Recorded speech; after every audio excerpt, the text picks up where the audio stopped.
First of all, we don't need to say a very warm welcome because the room is already so warm, right? Warm from the work we've done together. Yes, great. They don't hear. Can you hear? It's okay. Okay, great. We'll speak right into the mic. For those of you who are not here yesterday, I'm Amy Ullman. And I'm Carlos Bajo. And we're from the what do we call ourselves? We're from the Focolare, and also working together at our central offices for the aspect of the dialogue with culture and the support that we need for the work for cultural engagement. And this is kind of the moment where we'd like to launch in an official way the Focolare Forum for Dialogue and Culture. Wow, right. And so we are off to, based on the work that we did all together yesterday, such an amazing and hopeful start. I think many would say we've set out on what could be considered to be a kind of arduous journey.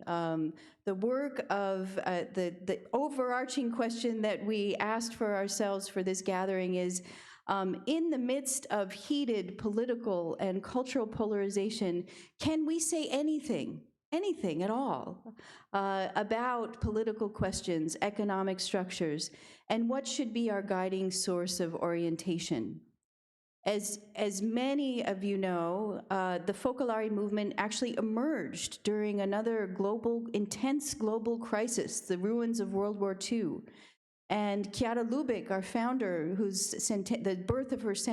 centenary of her birth that we celebrate, she grew up in a family with a socialist father and a partigiano brother and a traditionalist Catholic mother.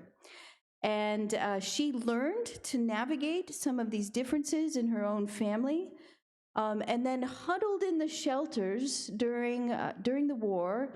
Her city of Trent was heavily bombed. Huddled in the shelters, she and her friends understood that a lifestyle based on the gospel value of love could guide their response to the concrete needs of their neighbors. But, here's the but, right? And here's what we're struggling with also as a community in our world. We still have something of a gap, right? We realize we may all agree that love is the answer. We may actually even all agree that we need to start with the dignity of the human person who's right in front of us. We can find deep, deep, deep agreement on that. But we still experience in our communities, in our families, in our schools, in our university environments, I'm looking at Charlie who's smiling, we still experience the tension that it's not immediately clear what a commitment to love means when it comes to talking about politics, political structures, some of the most painful and divisive questions of our day. And even from our conversations yesterday, we would need weeks together in some ways to open out some of the difficult questions that remain. We'd need a week to talk about, at least a week, maybe a month, maybe 6 months, to talk about the LGBTQ questions, about the place of abortion in politics and our political priorities. And so what we have already experienced yesterday, and we hope again today, is that we'd like to propose, as the Focolare Forum, a method for holding together. And we heard yesterday this idea, unity is a gift. We don't create unity, we don't make unity, we receive unity as a gift, and we receive it precisely by holding together these deep tensions that we encounter as we move through our world. And so we'd like to propose a method for holding and working through our disagreements also in light of a shared vision of the unity of the human family, the unity that Jesus prayed for, the unity for which Chiara Lubich gave her life and her every breath, and also with a very, very happy coincidence, today marks the first day of the Prayer for Christian Unity. And we know we have lots of people here on the ground who are working for Christian unity in a particular way. So we're really, really thrilled to be spending this special, the beginning of this special week with that hope. And so we'll talk a little bit about these methods. So, can you hear me well? Yeah. Here are then a few elements that inform the design of this conference, of these 2 days together, and that we hope that will inform all of the gatherings or whatever we do at this new Focolare Forum for Dialogue and Culture. That is a work in progress, but this could be the launch, the official launch for that. So the first element when we thought about this was create conditions so that we can slow down enough to listen deeply to each other. While we are together, let's practice the art of listening to understand rather than to debate or even just to get our own point across. That's the first element. The second one, create and nurture spaces where we can work together on shared projects for the good, even across our political differences. And the economy of communion, as we saw yesterday, is one of the shining examples of this, these shared projects for the good across differences. The third element, and we spoke about this yesterday too, to bring together those who work on a grassroots level, many of you, with those engaged in academic reflection and business and economic life. Unlock the transformative power of letting our insights be nourished by the interaction between the dimensions of concrete lived experience and in-depth reflection on that experience. And today we'll listen to some of those very concrete life experiences on this. The other element, very important, young people out front. Let their questions, their urgency, their way of working, of seeing things be a driving creative force in what we do together. Let them design the conversations, the interactions that will be most fruitful for creating that world that will in a very short time be very much in their hands. That's the last element. So this is why we're sitting around tables. And we hope all of this adds up to a hearth. Focolare means hearth, family, fireside, a space to come together for warmth, for joy, for support, for insight. So our hope is that each of us can experience today a true hearth, where we welcome and listen to each other with open hearts, and where we can give value to the contribution that each person brings. So that's the method. How about the ideas, right? Can we get some traction on a shared vision for what kinds of ideas and values will inform our political, social, and economic structures? Here's our recommendation for today. Go slow. To get beyond the superficial with a kind of patience that lets ideas simmer for a little bit. That some of the best spaghetti sauce is, right, when it simmers, right, for a time.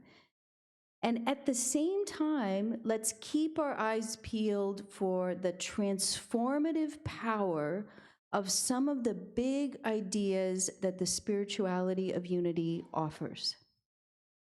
These are just glimpses, kind of initial thoughts, and it's really a work in progress, but a couple notes.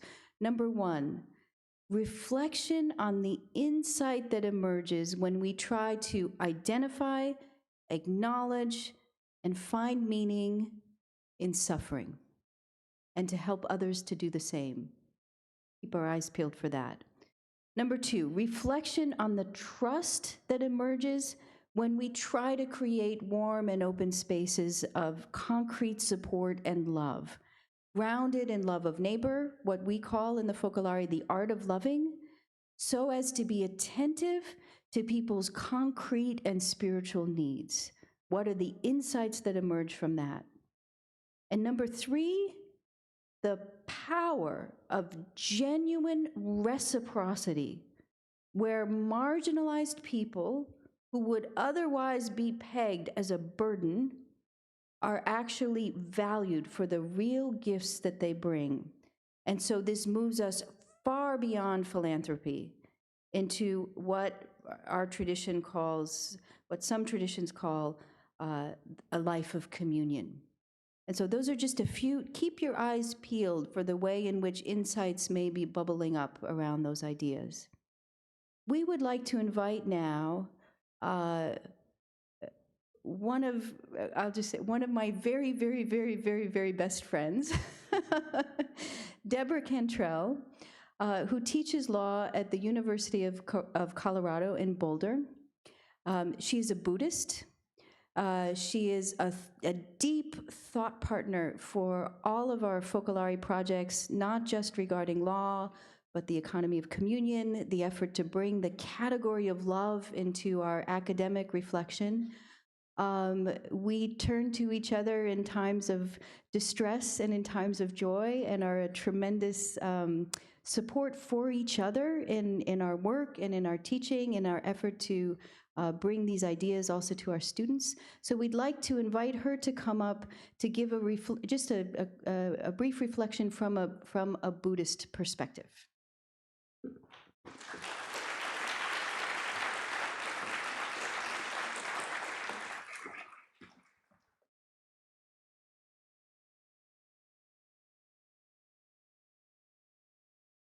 It's such a joy to be here, and thank you everybody, Amy, Carlos, everybody who's been involved in putting this gathering together. I have to say, you know, I come, and as a Buddhist, I come in and I think I'm with all my Buddhist friends. One of the extraordinary gifts for me personally about being engaged with the Focolare movement is the way in which it's pushed me and challenged me to deepen my own Buddhist practice. And I thank you all for that. It's a glorious gift to engage in dialogue across faith traditions and to feel so held in my own tradition because you are so resilient and have such fortitude in your own tradition. Father Jesus, I want to say to you, you are a deep Buddhist.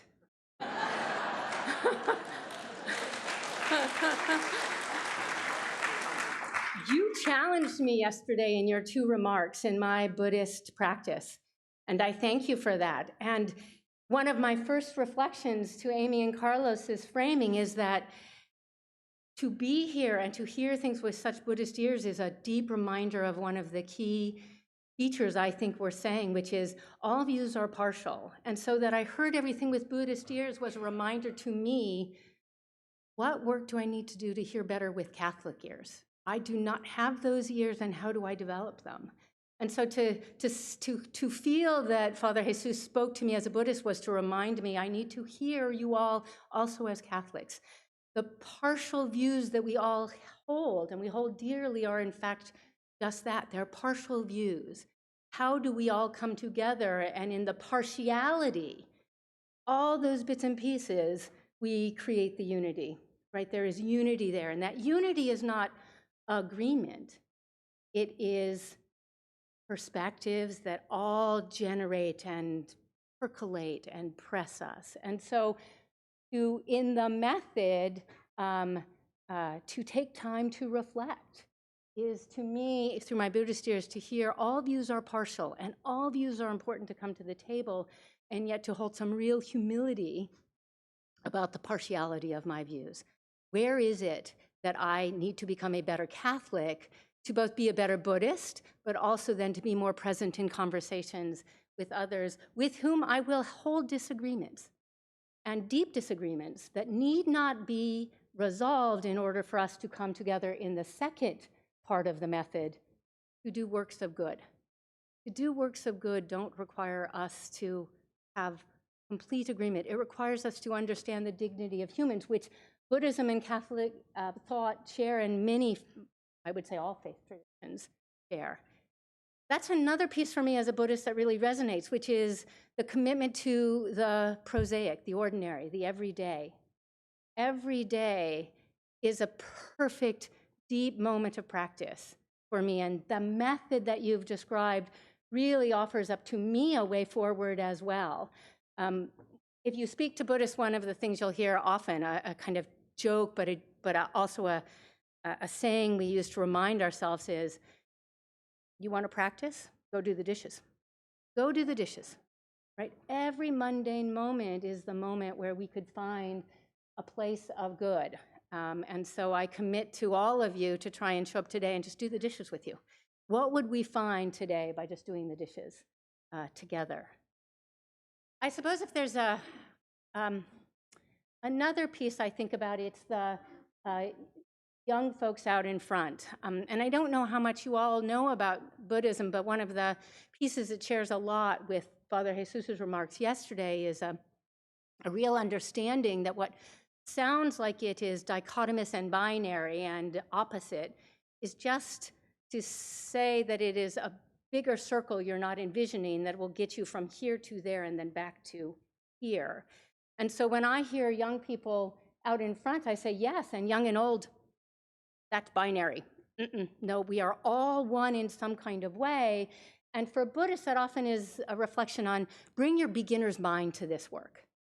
Bring your beginner's mind. In whatever way you have expertise, remind yourself that expertise is a partial view. What can you learn from somebody who comes with the brand new eyes of a beginner? So maybe that's the eye of somebody who has a different age than you. It could be the eye of somebody who has a different work experience than you, or a different cultural background than you. But what are those beginner's eyes that you can bring? And so to those of us who are older, I say, bring your beginner's eyes and listen carefully to those who are younger for the ways they're experiencing the world that may be different to you, but you could offer up something interesting. And to those of you that are younger than me, where are your beginner's eyes? Don't cede your agency to me because I'm older, but meet me with respect, and hopefully I meet you with respect as well. For me, listening, learning Chiara's work and thinking about the charism of unity, it has been a way of thinking through how to slow down and reflect, how to try to take big ideas and turn them into concrete actions, and how to be in conversation with all of you who I will not label the other, because that is to offer up a binary that I reject. You are not the other. We are in deep relationship with each other, and we have differences. And I commit to being in the generative space that conflict can present if I meet and am met with ears, with open ears, and with a commitment to dignity and with love of neighbor. So, thank you all.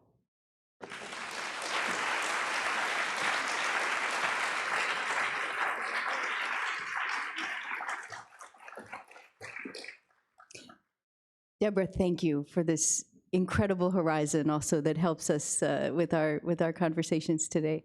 So now we are going to turn the program over to the incredibly capable hands of Sasha and Liz, who kind of designed this next part, and then with some help from other friends who have experience in this area, and so they're gonna guide us in what we need to do next. So we welcome you to the podium.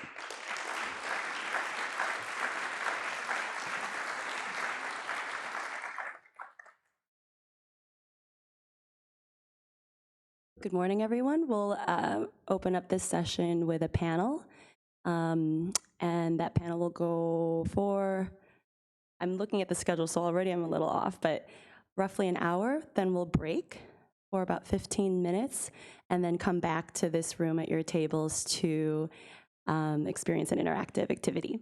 So I'd like to invite the panel up to the stage.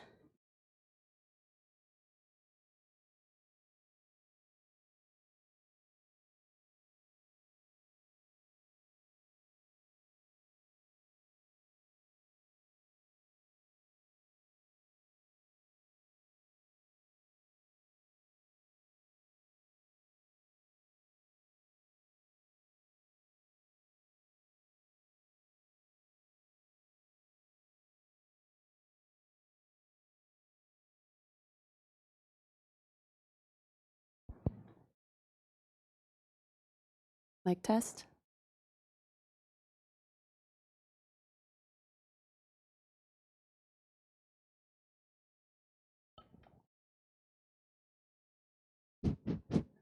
Great.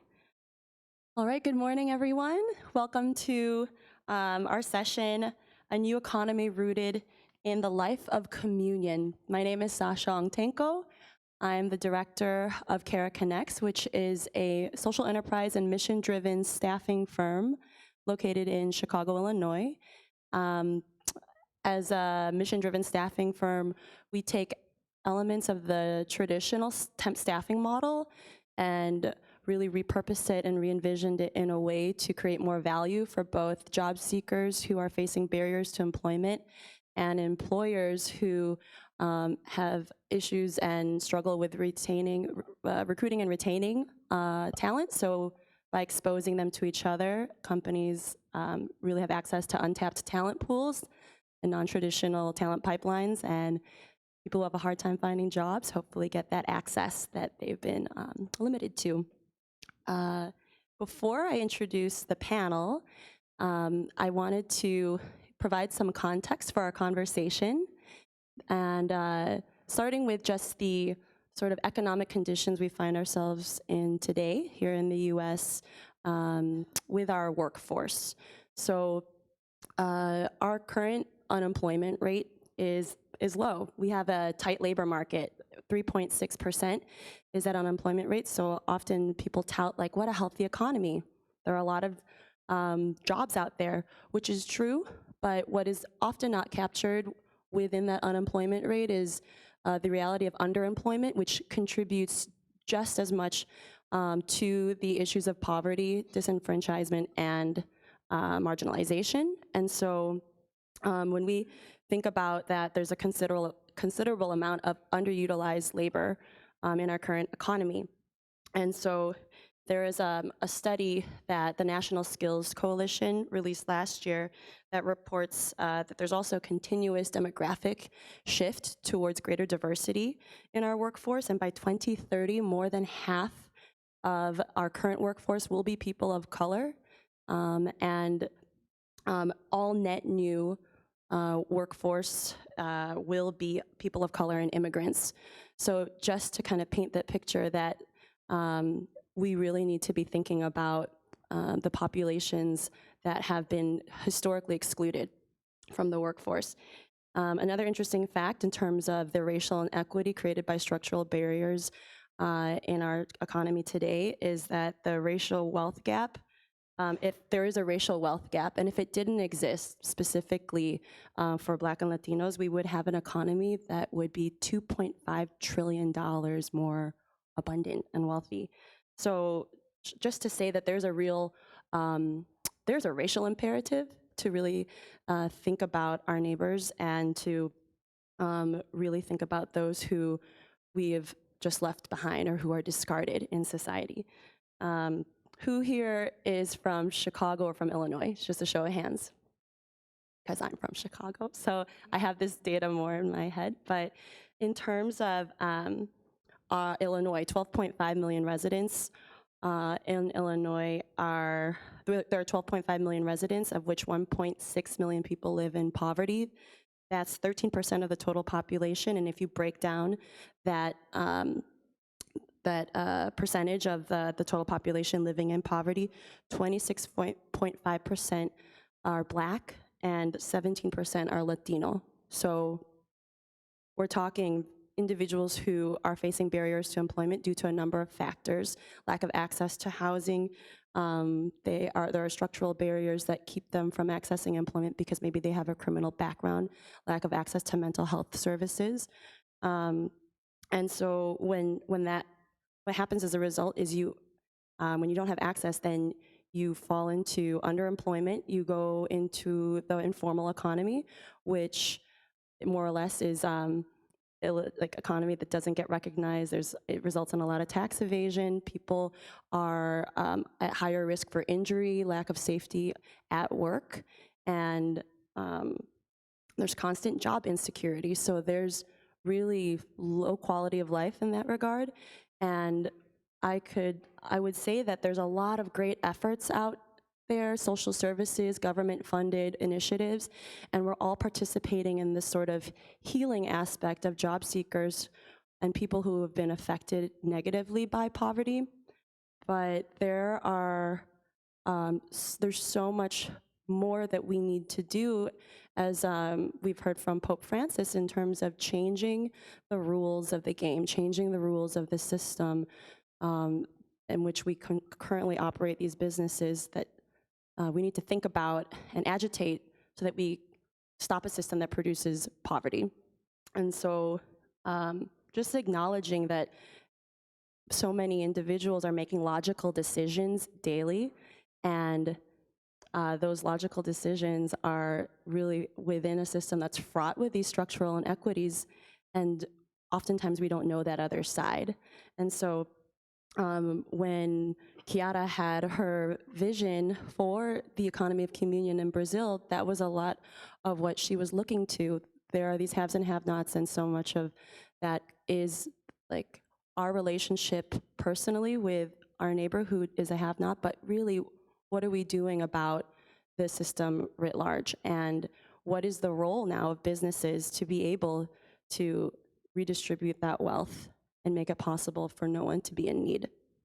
That said, I want to, with that context, want to just introduce then our panel, because with this session we hope to explore, we will explore how cultural and economic life is enriched by initiatives that do seek to include and do seek to welcome and acknowledge the gifts and talents of those who would otherwise be marginalized. And so today's panel includes Elizabeth Wallen, the founder of Project Leah, based in Indianapolis, Indiana, Andy Gustafson, who is a professor at Creighton University, who also in Omaha, Nebraska, who I would say is a really great side hustle, as his own property management firm for his own properties, and he'll get into that more, so you'll see another side of Andy than the academic. We'll see a practical expression, I think, there. And then we have Chelsea Tibbett, founder of Market Sharing in Boston, Massachusetts. And finally, Doug Amar, the executive director of the Georgia Justice Project based in Atlanta, Georgia.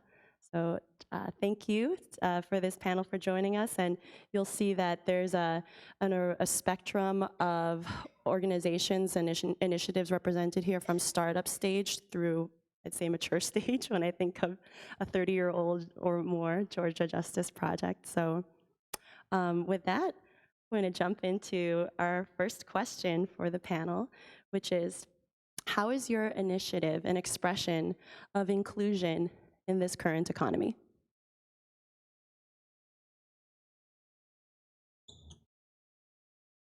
I'll just piggyback off of all the context you gave us. So a little bit of context. Project Leah is a nonprofit social enterprise that provides employment and support services to women returning from incarceration.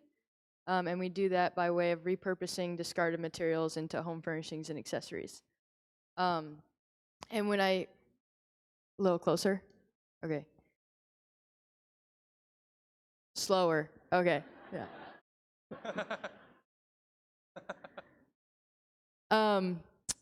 When I first delved into this project, I was doing a lot of research into the barriers to employment that women were facing coming back to the community. And it turns out that employment is the #1 indicator of recidivism, which is the rate of return back to incarceration after having served time. So, okay, the data shows our #1 indicator here. We just need to provide employment and we'll solve the problem, right? So we started this business and we started working with women, and there's a lot of time spent together. We're working 40-hour weeks together and trying to not only start a business together, but start serving each other's needs. And it soon came to be, it was that we were learning, okay, employment is not the only indicator here. And I think there are some other barriers and system structures that are in play here that are preventing women from obtaining and retaining work. And so our project is focused on building that hearth at work. So there's the reason to come and to continue to engage. And then from there, how do we build community and support around these women?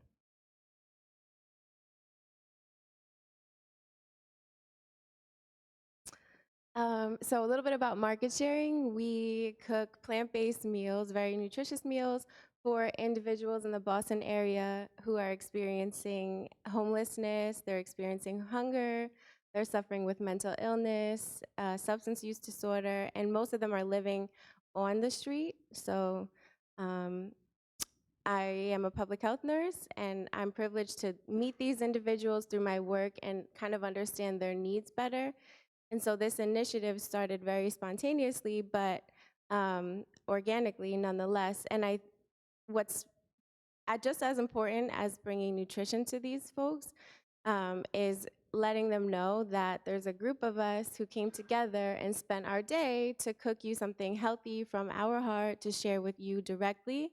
And this can enable conversation. This can let us see the individual in front of us rather than someone that is largely cast aside and walked over on the street, maybe called names, a lot of stigma and assumptions about why they're there, and maybe assuming negative decisions that they made that led them to end up in this situation, which is largely not the case. But so it's not really making them inclusive in the economy yet, but we're at least letting them know that we recognize each of them as a member of our community and as a neighbor, and that they should be treated as such.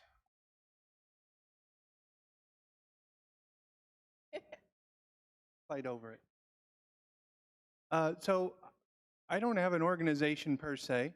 I'm a professor at Creighton, and I like to buy houses. And I started buying old houses. Some of them were abandoned or they were condemned by the city and in my neighborhood. And I bought one house early on, and the guy, Izzy, who I found out he was living in his truck behind it, and he came and he said, "You mind if I keep living in my truck behind the house until you fix up the house and rent it?" And I said, "Why don't you live in the house while I fix it up, and then you'll have someplace warm," because it was November in Nebraska. It's 1 degree there right now. And I said, "Why don't you live in the house, and then you can help me?" And then I found out he was a Mason. He'd been an alcoholic his whole life. Most of the guys that I work with, and women, are alcoholics.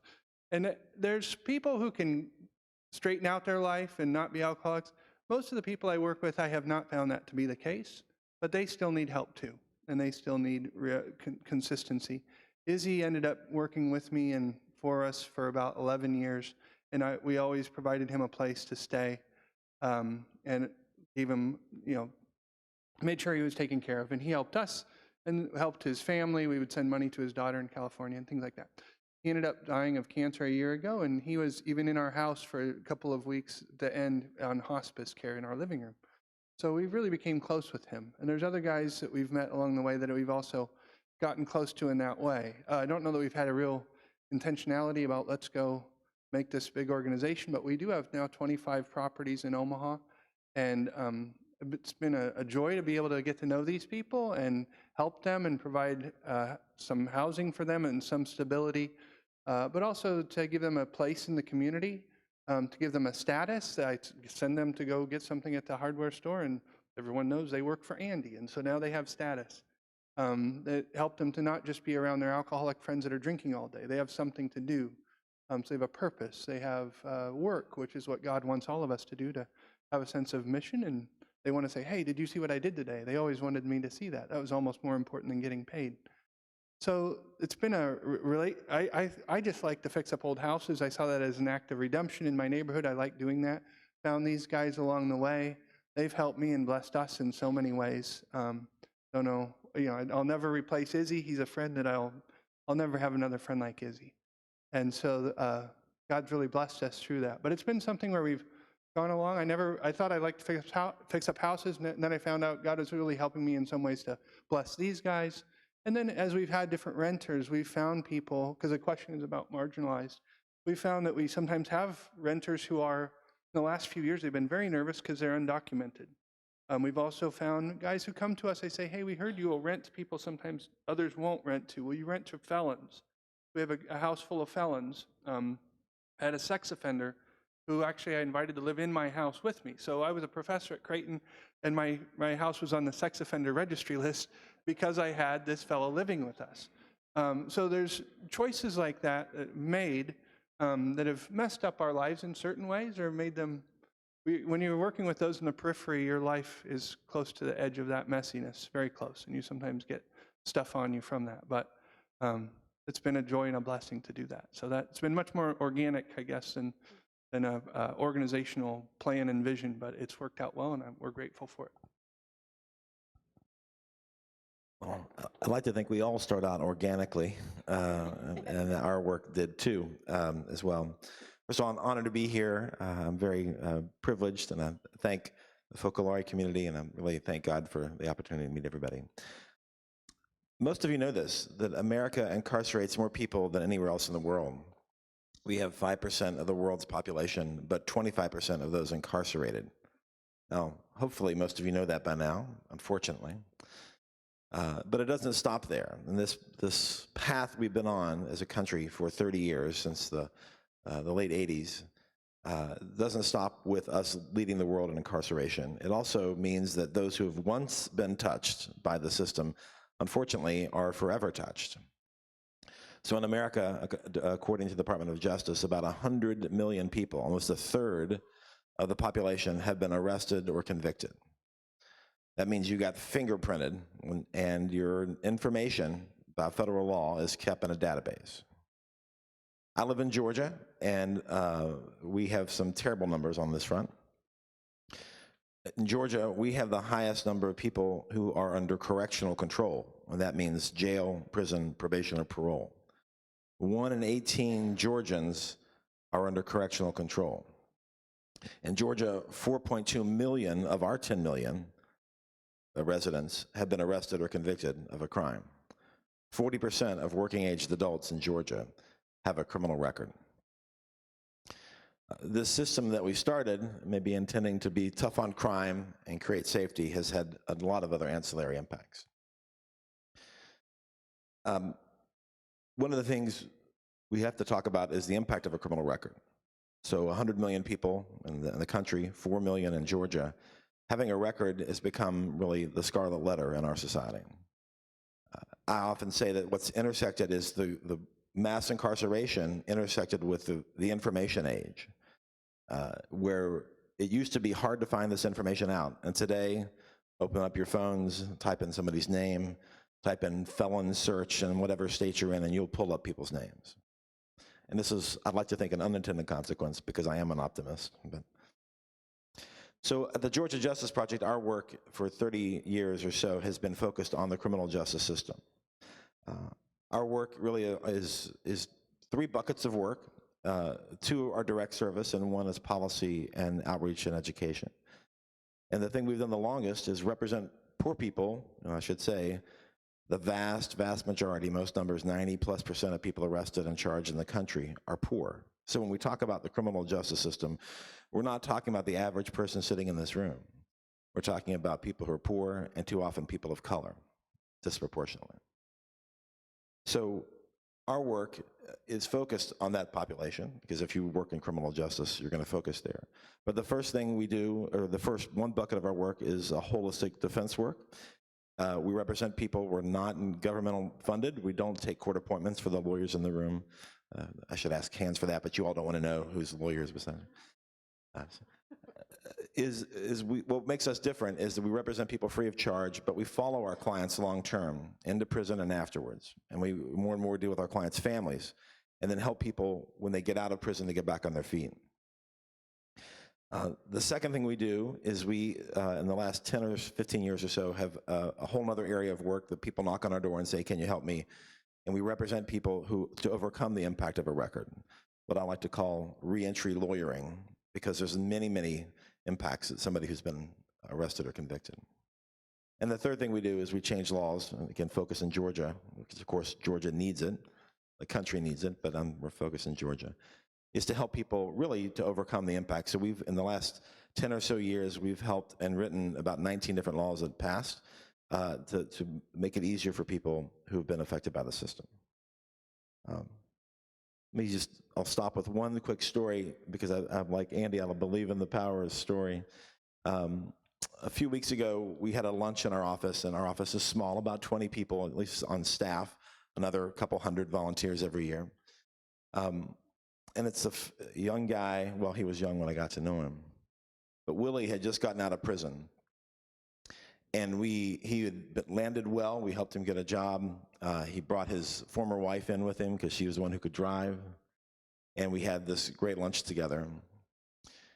Willie was the first case I worked on 30 years ago as a volunteer. He was facing a murder charge, armed robbery charge, all related to the drug industry, turf wars in the port side of Atlanta. And he went to prison. He got 2 life sentences. And for 30 years, not only did we visit him regularly and send him packages, as we're allowed to do, but also took his family to visit with him. And he is so proud. He talked about his son. His son was in vitro, so to speak, while he was in jail. He was born while Willie was in prison.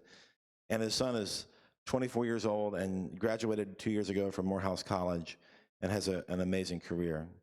And being with Willie and holding him and hugging him in the free world, which I've hugged him many times in prison, I'm reminded of this amazing continuum and the opportunity we have to embrace those who really are the other. And in our society, there is an other. There is a scarlet letter, and it's those folks who are in jail or in prison. And so I'm reminded in Willie's case, of our opportunity to embrace and include people, which I think is at the heart of our work at the Georgia Justice Project. So with that, I'll stop. Thanks.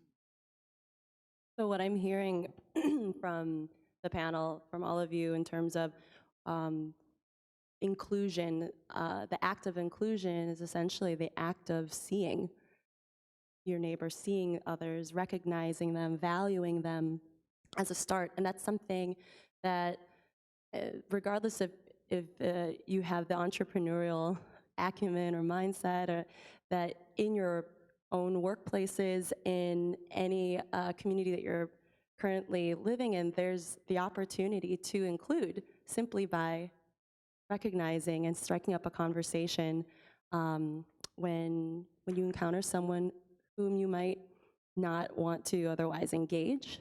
There's an impact in that, and it's transformative, and we often don't know what role we play when we take advantage of those moments. So in terms of all of us continuing to practice inclusion, it is possible, even if we're not formally including them in the economy by employing them. But ideally, that's where we get to. One other thing that just comes to mind as I'm listening to each of the panelists speak is this notion of really welcoming individuals who have a scarlet letter, who are affected by stigma, and have really lived experiences that include pain, trauma, mistakes, missteps, regret, doubt, fear. And what can we do in terms of re-seeing those same facets as something that has value? Is there a way that we can capture those lived experiences, codify them, and find a way to articulate and translate them into real value, plugging them into business operations so they create real transformative value for a company's bottom line, for company culture? A lot of the same experiences that we associate with stigma are the same experiences that also equal resilience and long-term retention on a job. So continuing to think about other ways to, and also challenging ourselves to think about how we see others and what they've lived and what they have or don't have, but there's value in everything. So in terms of, I talked about jobs, and jobs are related to work. So the second question for the panel is, what is the role of work to each of you in building the Hearth for a Human Family. Acknowledging that work has there are many definitions, and I do think back to yesterday's panel and the Economy of Communion panel, and we had some excellent scholarly reflections on the role of work, and particularly what struck me was this idea that human creativity is the heart of the economic process, creating and contributing. What is that? What beyond that does the role of work play in building the Hearth for a Human Family?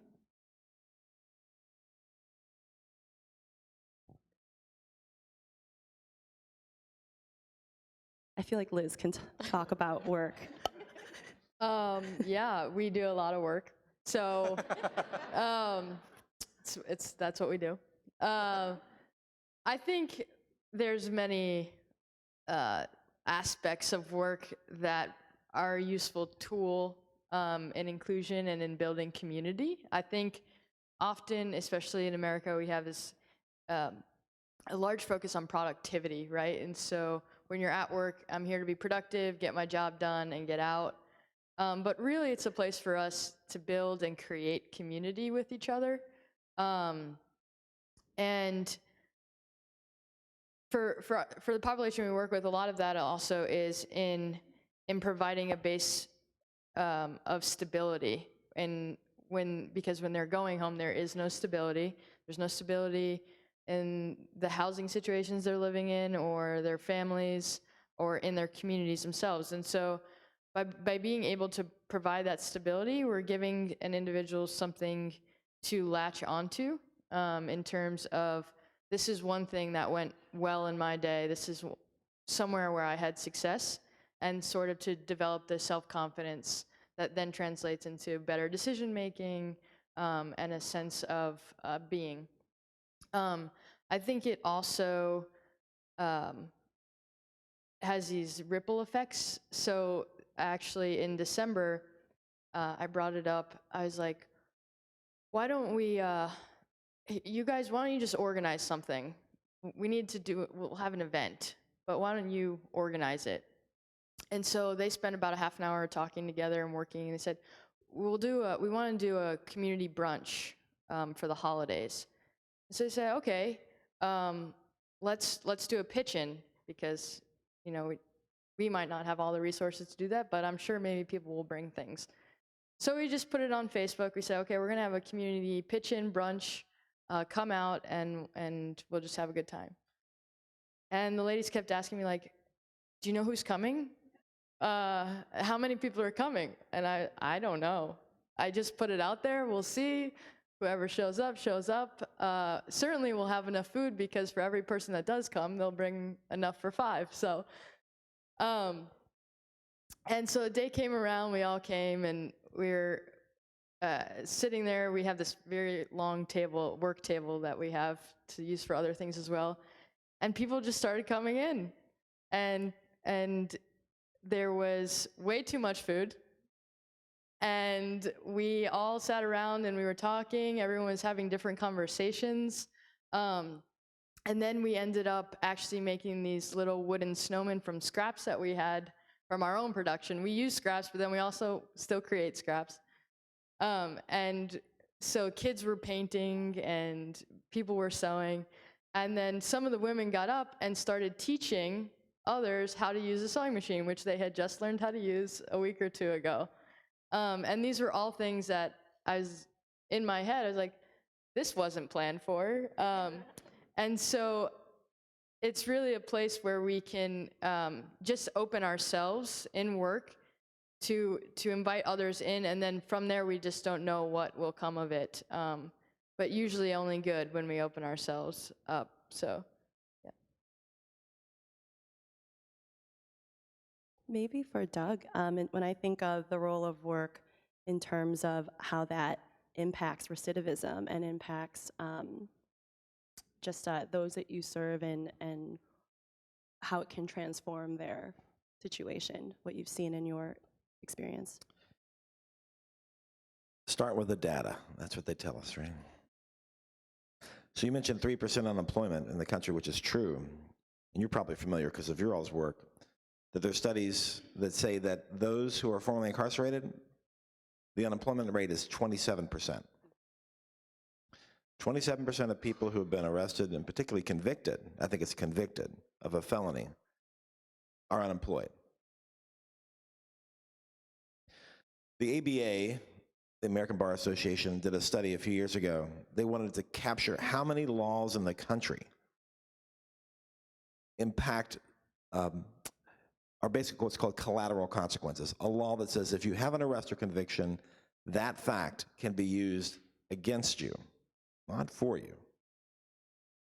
Now, the lawyers, I'm looking, the law professors probably know the answer, but anyone want to guess the number of laws the ABA, and they stopped counting when they got to this number, basically. Did anybody want to guess how many laws? If you know it, you can tell me. That they found? How many? 1,000. We have an optimist over here. I like that. I like that. Anybody want to? I feel like I'm a bidder. Higher, higher. 30,000, getting closer. We have a pessimist here with 100,000. 50,000 laws. They stopped counting. Basically 1,000 laws per state. Recent study in Georgia, 1,006 laws in Georgia that impact somebody are legally, basically legal discrimination for folks who've been convicted. Anybody want to guess the number of those laws, percentage-wise, nationally, that impact employment? 100%. More pessimist? I like you. No, I'm just joking. the 40 little 70-ish percent. 70% of those 50,000 laws that are in this country don't create opportunity, but deny opportunity for people to get a job. The data point I'm glad Sasha brought up is that if we care about recidivism and safety, if we want people not to go back to prison or jail, the number one way to do that is employment. All the data suggests. Our experience of the 1,000 people we represent just on this issue alone in Georgia every year, and the 5,000 people we talk to, the number one request we have for folks knocking on our door, asking us for help, who have a criminal record is, I need a job. I want a better job. I can't move. I can't change jobs because they'll find out. I've been denied an opportunity to advance. So our experience, first of all, is that people want to work. They want to get back. They want to be productive. They want to be helpful to their families, and they're often, because of these data points, if you understand, denied. One other data point, I'll stop with that. I'm sorry, I don't know if I'm answering your question, Sasha, but the other data point done by a Harvard sociologist is, well, how do folks with records perform in work? You know, should the average person be concerned about hiring somebody who has a record? And here the data is clearly overwhelming. In sample sets, data sets of over 1 million people, that somebody with a felony conviction perform better. They're more likely to stay in the job, they're more likely to be promoted in the job, and they're more likely to be loyal on that job. I can give you the data, I'll show it to you, but the point is this, our experience is that too with our clients, is that folks, if given the chance to work, they are so grateful, and they will work harder, and they'll stay longer, and because they need it, they want it, but they also know of those 50,000 obstacles they've run into on the street, so to speak. Does that answer? And to add, just in Chicago with the organization that I work at, CARA, about a third of our staff, and we're 82 full-time staff, so about a third are individuals who are participants in our program whom we had trained and then hired on to our staff, of which half have a criminal record in their background, and we just know that because they came through our program.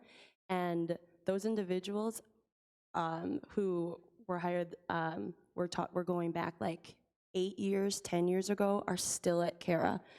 So in terms of our own lived experience as an organization, to see that retention and value play out, you know, and I would argue as a result, because of this barrier, this you know, lack to access that and closed doors that so many experience, and you find that opportunity, you find that inclusive employer, and the difference that makes for the company, really the gift that is for that company to be able to open up opportunities to folks who otherwise we would discard and exclude. So, Can I add one thing? yeah.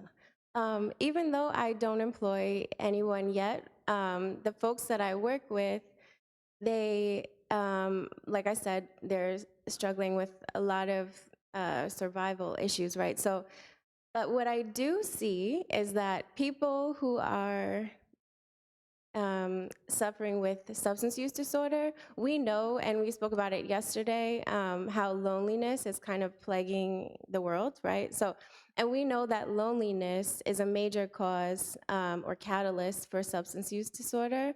And so I would like to, like what you said, Liz, about having a home at work is really essential for people who are in recovery or looking to be in recovery. And it's incredible, the folks that I see who are successful in recovery long term, they have found a job and like a family at where their place of work.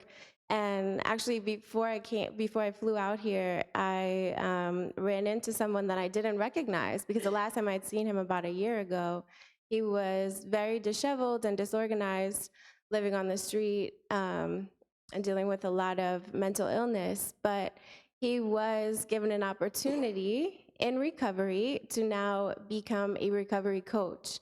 And so he's working, he has housing, and he was so excited to tell me, he was so excited to pull out his business card. And not, I mean, it's beautiful, but also it's beautiful because of that grit, strength, and resilience and lived experience. Who better to be a recovery coach than this individual, right? So not looking at it as we're giving them something that they need, like we need them in our workforce, right? We reframe it. And while I have the mic, I just want to say one more thing. So I think I say this to all my students, and I say this to the friends and people who come out and volunteer.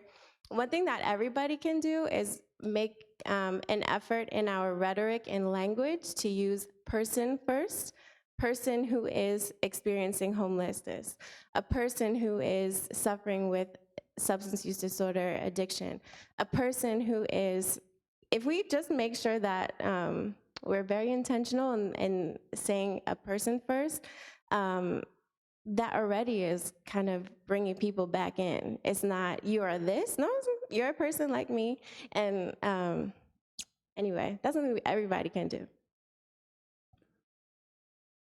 I think it's important to realize too, especially in the EOC, that work is giving work to someone is giving them dignity. And so when it's not just about them having a means to support themselves, it's also about having a place and that. And so I think that's very important. And I've also found when I've hired people that were formerly incarcerated that they're very loyal. And I think you see in action gratuity and reciprocity. And the most loyal employees I've ever had are the ones who probably deserve the job the least in some ways. And everyone else looks at them in a certain way because of their past or because of habits that they've had or even being in jail or different sorts of things. And so if when I've given them grace, they've been very reciprocal in giving me grace, but also being very loyal. And so there's a lot of opportunities there. It's sometimes, if you remember Pope Francis, when he spoke to the EOC, has a comment about everyone deserves, at least, I think he says that everyone at least deserves to have acorns. And we don't just have a meritocracy. And so if you go by a meritocracy and who you hire and when you fire them, none of my guys would be hired for very long. But if you act with grace and you keep on working with them, there's a lot of loyalty that will come back to you. So it's more work, it's more effort, it's more messy, but it's not just normal work. It's not just a normal job. It's not just a normal act of business that I'm doing. It's a special act. It's an EOC act of business is the way I think about it. But you see that it's true though.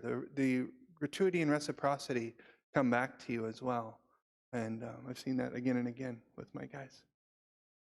I think what's also unique too about the spirit of the EOC in which we build relationships And then in terms of the context of running a company and company culture, again, just how transformative it can be when we make that very intentional act of engaging in the messy, which might mean having to give up something, give up my time, have to give up the efficiency that I could gain in completing this process, but really what the end yield of that, because we know and believe and see that those that giving up creates an increase in relational wealth, and how important this society today, really needs relational wealth, and they don't necessarily acknowledge it enough. It's always about material wealth, but I mean, yesterday too, at some of the EOC sessions, we did talk about different forms of poverty in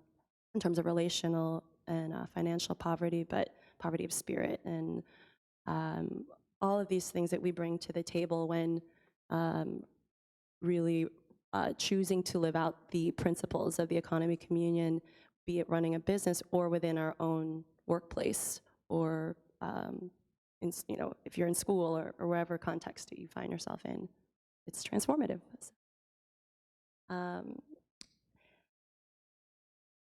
Which leads to this next question, because relational wealth, when I think of relational wealth, I also think of the abundance that creates in terms of a ripple effect.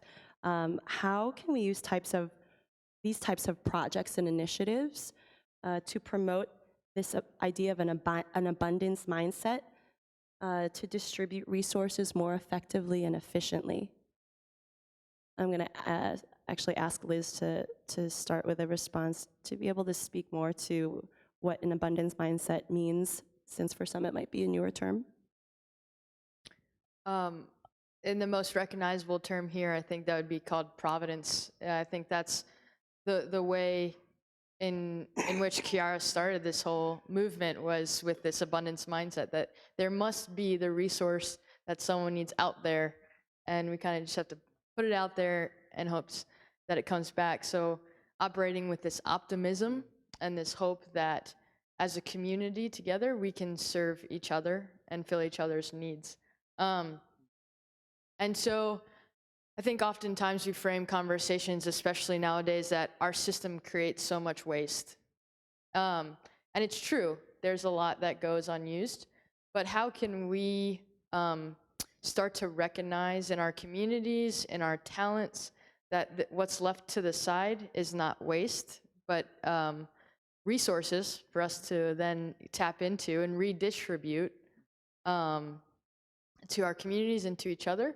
I think that then translates, when we offer that perspective to others, they can then start to recognize what is overflowing in their own lives, whether that's a material thing or whether that's a relationship, a feeling of hope, and how do they then share that with someone else. At work, we see that a lot in what you'd call like a peer mentorship model. So one individual has this lived experience and has kind of achieved their goals, and then they can then share those experiences and feelings for someone that's still at the beginning. And they say, I've been there, this is what happens. Most recently, I think, has been shown in some camaraderie. We had one individual in an unhealthy housing situation, and low self-confidence. There's a couple of reasons why they were staying, because there was options to leave, but they kept choosing to stay. And so another individual comes up, she's like, can I take 10 minutes today to just talk to her? I think I have something to say. I think she can relate to what I've lived and might connect. And so I said, take your best judgment. I think you have a lot to offer, and I think that she would be willing to listen. And so they talked, and a lot of this happens while they're doing work, so there's no disruption. They're still getting their job done. And you then immediately saw this change in thought, like, oh, maybe there's an opportunity if I switch up my situation, I might start feeling differently or being able to show up to work on time because I won't have these external controls on my decision making. And so now, just this week, she moved into different housing, and we'll see next week how that has an influence on just her attitude, her feeling of hope, and coming to work. I think I love you thinking about it in terms of providence. I think that's a great way to think about it. And if you're an entrepreneur, you know that you need to have quite a bit of optimism. And so a strong belief in providence and optimism about what's going to happen is helpful for starting projects. Most people don't start projects because, well, most people don't finish projects because they don't start them. And we've bought plenty of properties that other people were like, what are you doing? That should be bulldozed. There was one property we bought that had been condemned. They'd been condemned for 4 years and abandoned. Had been a double homicide in it. Nobody wanted to touch it. And we bought it, pulled it up, and slowed down. Okay. Any others? Okay. So we bought it and we fixed it up. It took 3 years, and now it's a great property. The first property I ever bought was rat infested. The toilet was falling through the floor. There were termites. The wall was caving in. My brother caved in. He said, "What are you doing? Like, what? You're crazy." And I was crazy, but it worked. And after a couple of years, we used that as collateral to buy the next 3 properties we bought. And so it worked. But you had to have that optimism. And I think having that sense of God is with this, and even if it doesn't work, it'll be okay. I won't be any worse off, really. I'll just have failed at this project. So if you have that kind of optimism, it really does help you. And when in the bigger scheme of things, I mean, I think we, people of faith, know, these are material things, not that important. But I think also when it comes to people, and when you encounter someone who's homeless, or you encounter someone who's drunk, or you encounter someone who's come out of prison, you think, this is a child of God, first of all. They're a person, but they're a child of God. And they're a child of God who's been in prison. They're a child of God who's drunk right now, whatever. And so but to think in those terms is really a good way, and to expect, like, what's God going to do through this? I don't know. The first time I hire people, I think, I don't know how this is going to go, but it'll be exciting to see. And sometimes it works, and sometimes it doesn't, and you just trust it. Exciting adventure. So I think that's a great way to approach entrepreneurship, but also just to approach life too. When I think about grassroots, my first thought is like, you just do it anyway. Just try. So I can tell you a little bit about how market sharing became a thing.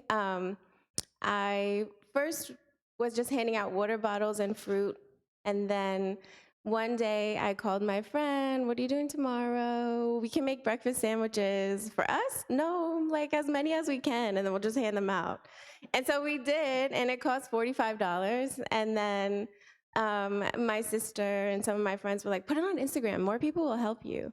And so I did share that we made like 125 or 150 breakfast sandwiches with $45. And then I got a call from a friend from high school, and I hadn't spoken to in years, that he and his fiance saw on social media that we're doing this, and he's like, "We're sending you $150. I was like, oh my God, what can I do with this? So that's pretty much how it happened. And then I opened up a Venmo account, and people send me money. And so with this money, I go to the market, like the produce market in Boston, and I make friends with the people there. So we spoke in the EOC yesterday about relationships.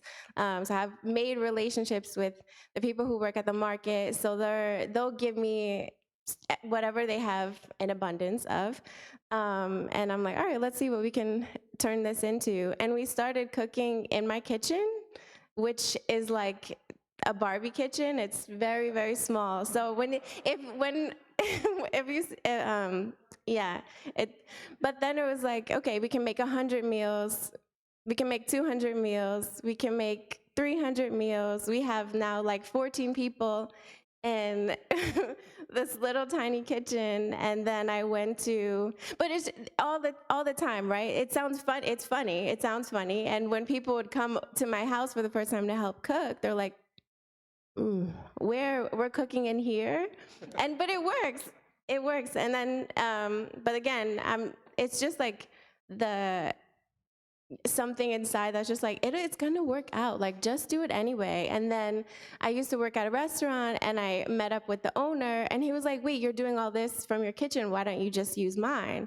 And so then now we're cooking out of a restaurant kitchen, and an article came out in the Boston Globe, and people started sending money to the tune of $20,000. So now I have enough money to buy a mobile food truck. But all of this happens because we just kind of go ahead anyway, and we don't really see an obstacle. So it's like this blind optimism that works out for when you're trying to do something good. So if you see a need in your community, in your workplace, even if, like, I don't have a business plan, I'm a nerd, like I haven't, so just do something like a I'm working on a business plan, but like I didn't in the beginning. So like, don't even plan that much. If you see a need and you have like some idea of a solution, just try it. Like, and if it, like you said, if it doesn't work out, it's like, you're not leaving worse off, right? You've still made an improvement, and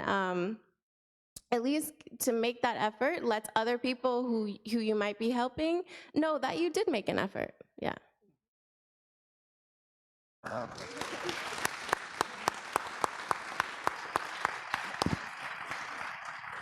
I'm going to come help cook in Boston. That's right. So many of you know Brian Stevenson and his work in Equal Justice Initiative, and he has a great way of talking about this phrase he uses, being proximate to suffering, proximate to pain, getting close. I thought yesterday, and the wonderful comments yesterday in the discussion, I kept thinking about this idea that maybe, and I'm no theologian, I'm just a lawyer, I'm a caveman lawyer, but I just thought that maybe that one way we really get to discernment is with each other, of course, this Trinitarian notion, but also I would suggest one is that the quickest, truest way is by getting close to suffering in that triumvirate sort of conversation, if you will. When we're uncomfortable, when it's difficult, when the folks don't look like us, and having worked with folks on the street, when they don't smell like us, when they don't talk like us, those places, I think, is really where God does the most changing in me, and our opportunity to see really the personhood of the other, because all these things usually block it for us. Of course, I believe that this idea and this notion of suffering and those who are suffering is, you can find it the quickest way in the criminal justice system today. So I think there's ways you can get involved. This is really the question, what can you do? And you don't live in my community, only a few do, but every community, unfortunately, has jails and prison. Every community has folks getting out. Every community has folks with the stigma. So let me suggest a couple things of ways, I think, to promote abundance. And first, and there's three, I'm a three-bucket person, as you might have picked up. But re-entry. There are so many wonderful causes and places for people like you, people like us, to show up and help those getting out of jail or prison. I was talking to some of our folk at Lorena in Atlanta about a new prison in Georgia that we're working with, for instance, as an example. It's inside the perimeter, that meaning it's downtown or close to downtown by Atlanta talk, but it is a prison that's solely focused on reentry. And I've spent a lot of years going inside prisons, and I've never been to one like this, where I was saying you come in and they say, you know where to go, don't you? That's never happened, right? Prisons and jails are very controlled environments. This prison is so open to having people from the community, faith folks, businesses, legal people, nonprofits come in and help their 350 people, 350 residents, whom they do not call inmates, thank God, they call returning citizens, which is amazing. But there are facilities like that in Atlanta. There are probably facilities like that, even state-run in your communities, where the institutions of government are really trying to move people back to successful reentry. And there are ways you can show up and help there. There's ways of showing up for folks in prison just by visiting people in prison. We visit our folks regularly. We work with 2 churches that take clients' families once a month to visit. That's getting close. That's getting proximate. That's a way of showing up, and that's a way to start to promote abundance. The second big bucket of work I will talk about, and I know this happens in Chicago, I know it happens in Georgia in the last 3 years, is something called Expungement Summits. I know they're happening all over the country, but this idea that a local jurisdiction will say, "We'll come to us on this, if you have a record, come to us on this one day, and we will clean up your record, usually free of charge, on one day." And what normally takes even us lawyers months to do happens in one day. The most powerful ones we've worked with in Atlanta have been coupled with job fairs. We did one in Atlanta at the end of the summer that had over 1,000 young people show up. We had 4 jurisdictions there to expunge records, and we have been recruiting volunteers from the faith community. We work with big churches, big synagogues who say, "We want to have one of those." We have to sort of tap down all of our faith friends to say, "Okay, I know you want to bring this to your community, but it takes months to plan, but I'm so glad that you want to do it." This is a way the faith community can show up. And many times these things, we work with a number of Muslim groups and Jewish groups and Christian churches to pull these off all over the state of Georgia. And in Georgia, as I said, they've only been there for 3 years. We've already been involved in 30. So this is like a wildfire. And what I love about these events is it gets people close, recruiting people to be close to those who are suffering and are having a hard time. And lastly, another way to promote abundance is policy change. I talked about the laws that are terrible in this country. They're terrible in Georgia, and they only change if we change them. I mean, that was referred to in the pieces we got yesterday. For instance, I know the Focolari have been involved in Atlanta for our efforts. In fact, the Living Cities did an article about our Justice Day a couple of years ago. So we started having a day, and again, we started off by, we don't know what to do, we're just showing up, helping people. So 9 years later, just on our policy work, we have a day where over 500 people show up at the Capitol to advocate for changes in criminal justice. And we're having a day, February 27th this year, to do the same thing. It's gotten so big that we have another sub-days based on issues. So we have a Second Chance Day, February 11th in Georgia. Please come and help. We have high school groups who come. We have faith groups who come. It's a chance to show up and help move the needle for those who often can't be there. And of course, most of the people there are our former clients and people who are directly affected. So I believe that working on both fronts, our office and our approach is very committed to working both with individuals, but also with the system. And I think there's a chance to do that in your community. We are not the answer. All of us are the answer to help make this issue better for people. Thanks.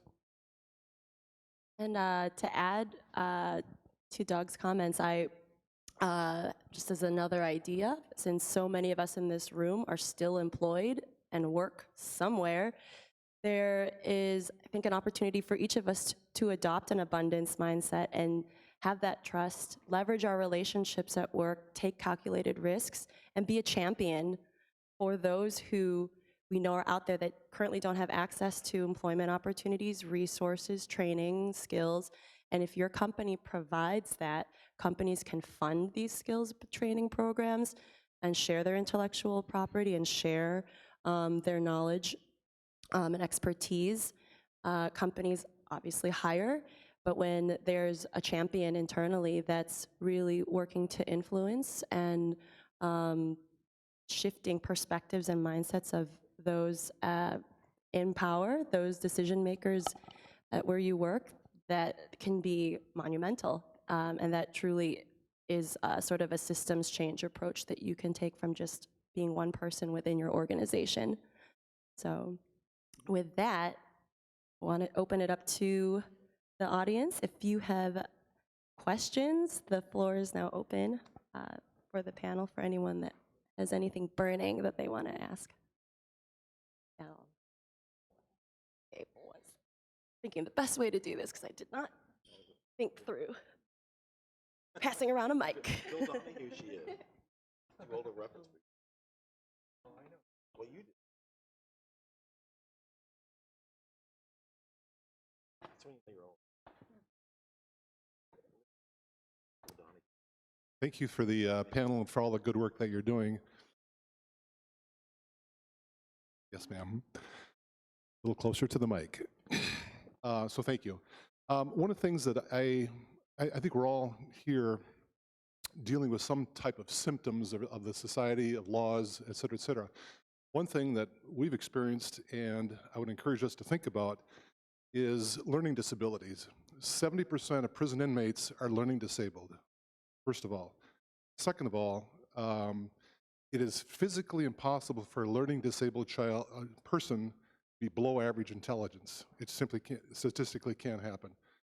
Third of all, when the US government tries to decide how many prisons to build, they go back to the grade schools to find out how many learning disabled kids are coming through that because they know they're going to catch them, probably at the tail end of it. Fourth of all, the first 3 years of school, you learn to read. After that, you read to learn. And if you miss that reading learning early on, you are boogered. And you start making bad choices, get ostracized, you're hanging out with the wrong group, et cetera, et cetera. So I think my only point is, I think there's a big push on the education side, especially for learning disabilities. And our son, we've got 4 children, 2 adopted from Peru, and number 3 has got learning disabilities. And we actually moved our family back from Geneva, Switzerland, so he could go to a school. So our son did not become one of the statistics of learning disabilities and the impact that has. So anyway, just a push for the education system, especially on learning disabilities. Amen, brother. Thank you very, very much, really. I think one of the great gifts of disabled people, children with learning disabilities, adults, the population that you work with, is this, the absolute necessity of understanding that our value as a human person is not connected with our productivity. And it's so easy for people who are working, people who are financially stable, people who are in healthy relationships, which is what we all want. It's so easy to start to think that ourselves, that somehow our worth, that very beginning point that Kiara talks about, which is you are worthy of love. God loves you immensely, and how important it is, and the struggle to remember that. But I think what I hear you saying and what my own personal experience is, we have a grandson that's 4 that was the greatest gift to us, started our business, but he has Down syndrome, and he is the greatest gift for me to continue to remind me that my value, my worthiness in front of God has nothing to do with what I produce, and my mistakes are not who I am. So I think it's like to remember what a gift, and I hear that's what you're saying, but what a gift and the absolute need for every person that we meet to keep working towards that grounding beginning that we are worthy of love and belonging, and that we are not our mistakes.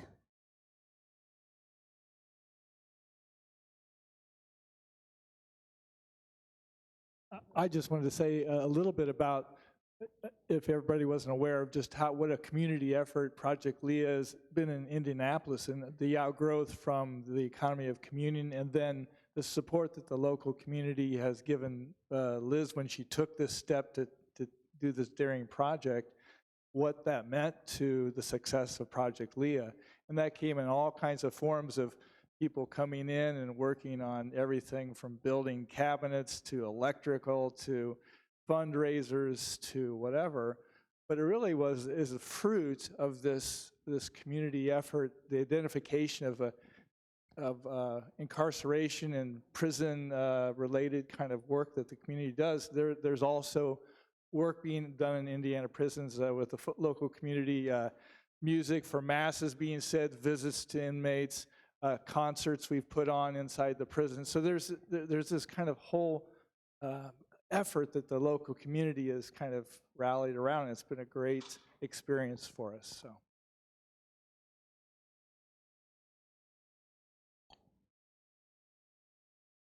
Just a quick comment from me. I'm also thinking of another world, another set of dynamics that intersects with some of the worlds that you're talking about, which is the world of foster care. I'm a former foster parent, and my husband and I are parenting 2 kids who have very severe trauma in their earliest years. And you know, I guess here's the question that I want to ask. When you're involved in that world of foster care policy decisions, et cetera, your focus is really on that first 18, or then for many of us, we're trying to make it 21 years. We're thinking about foster kids who are aging out, et cetera. Our focus in day-to-day practice and policy is not on that person 30 years later, although we know what effect that can have. I guess here's the question. So let me just say one other comment. I really appreciate, Andy, your comment about people who continue to be alcoholic, because I have had to, you know, both as a parent and as an advocate, et cetera, I have had to, you know, make peace with the idea that I don't know what the outcomes will be, either for my own children or for other people. And you have to really think very carefully about what your definition of success for a human life is. Like I've boiled it all the way down to, I have a lifelong goal, a lifelong for my children's life, that they might come to understand that they're loved. That's my goal for them for the rest of their lives. So if I could say a question, it's this. I have to say, like Doug, as I was listening to you talk, you sound super optimistic about, you know, I'm thinking, because I know all your people and I know what trauma they had when they were 3, 5, 7. There's a lot there, you know.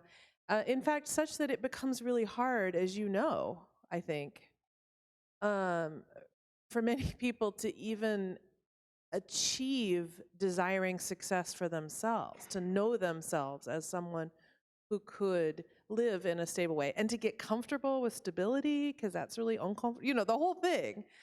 But you sound optimistic. Are you seeing people? Can you tell me about my kids? You know, not my own kids. I mean, my kids, I mean all of our foster kids. That's what I mean when I say my kids, you know. Can you tell me about them when they're 35? Like eventually some lesson of love can take hold in their heart. Is that right? Wow. Because I know you're dealing with, you know, my kids when they're 25, 30, 40. I know you are. Is this the time to ask for Amy and Carlos to come help?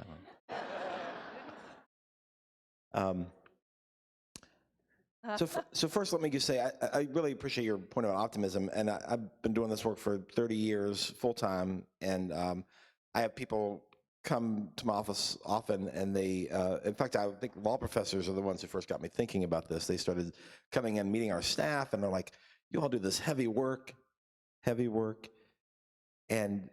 everybody's pretty happy. I mean, people were in here smiling, and you're joking, and you're like, what?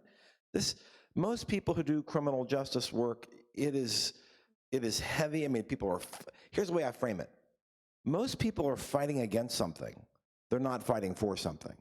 We are really clear that we're fighting for something. And the for is the person and embracing that person. I mean, we're really clear why we're there. And we're really clear that there's bad stuff in the world, and we want to stop that. But if you frame your fight around stopping bad stuff, you will be tired, frustrated, and pessimistic, I think. If you frame your work as embracing and loving and saying and just believing and supporting the goal you're trying to get to, identifying the goal in the person, that's why I think we as a team are still optimistic. And I do think there's a handful of people around the country who are starting to make that shift. I mean, I have a lot of friends in the advocacy world. So let me just say, I think broadly, not outside of lawyers and even outside of the criminal justice system, we need to be clear what we're fighting for. And that clarity, I believe, and that hope will sustain us. And yes, I see a lot of your kids. And I believe that, I do believe that love, like Kiara said, is the answer. And we have a chance to embrace those who have not seen love and often have done things that the world says you're not deserving of love. And that is exactly where grace comes in, because none of us deserve it. So I believe there's hope.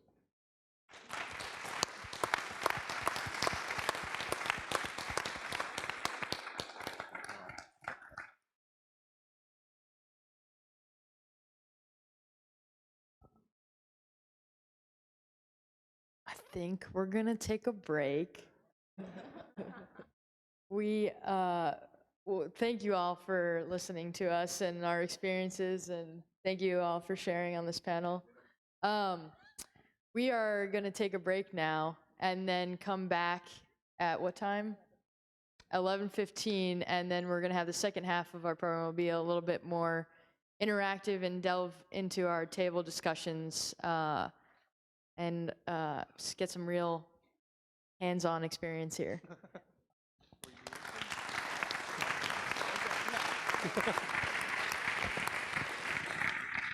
Sorry. Yeah, same.